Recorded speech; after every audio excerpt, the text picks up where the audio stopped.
Mais puisque l'école que vous avez créée et initiée, je le disais, vendredi dernier, on a eu le Oui. privilège et l'avantage de participer à l'inauguration de cette première école du numérique, on le disait à titre introductif tout à l'heure, dans les quartiers sensibles. Alors tout d'abord, pourquoi avoir eu l'idée de créer cette école du numérique?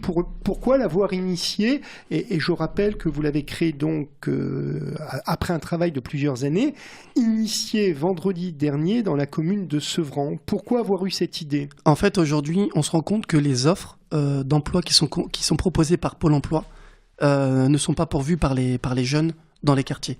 On voit par exemple que on a des emplois qui sont proposés dans l'hôtellerie, dans le bâtiment, etc., qui plaisent pas aux jeunes des quartiers. On a d'un autre côté un jeune sur deux en décrochage scolaire dans les quartiers populaires à Sevran.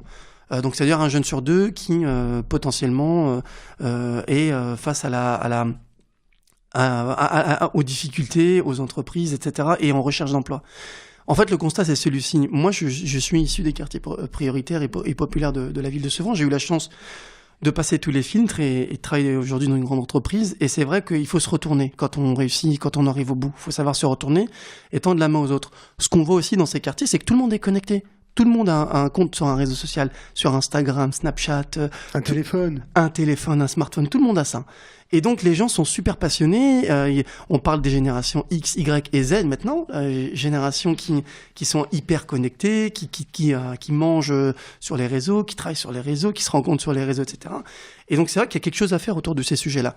On voit aussi que chaque année dans le monde, on manque d'1 million de développeurs par an. Donc c'est le métier le plus en tension. Et en France, on manque les chiffres varient entre 30 et 100 000 développeurs par an.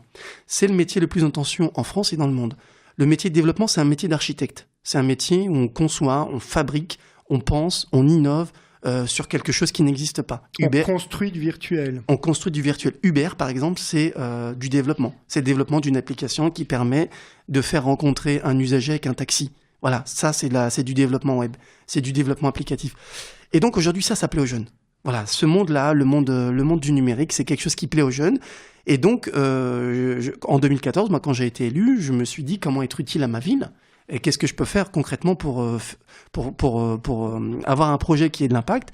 Et ben justement, c'était de faire proposer une école qui puisse récupérer l'ensemble de ces citoyens qui ne sont souvent pas diplômés, qui ont pas beaucoup de diplômes, souvent des infra-bac ou qui n'ont pas le niveau bac, pour justement avoir une formation certifiante, diplômante autour du développement web. Et c'est l'école que nous avons créée à Sevran avec la 3W Academy. Bravo. En tout cas, on suivra cette école, on suivra ce projet. On vous invitera l'année prochaine pour faire une synthèse de cette création. En tout cas, bravo Ali Giard. Je rappelle que vous êtes responsable au sein de la société Microsoft, adjoint au maire en charge du numérique et citoyen engagé, président de nombreuses associations.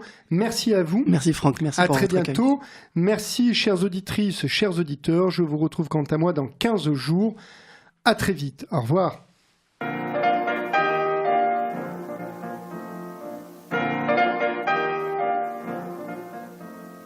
Juridiquement Vôtre, une émission proposée par Maître Franck Serfati.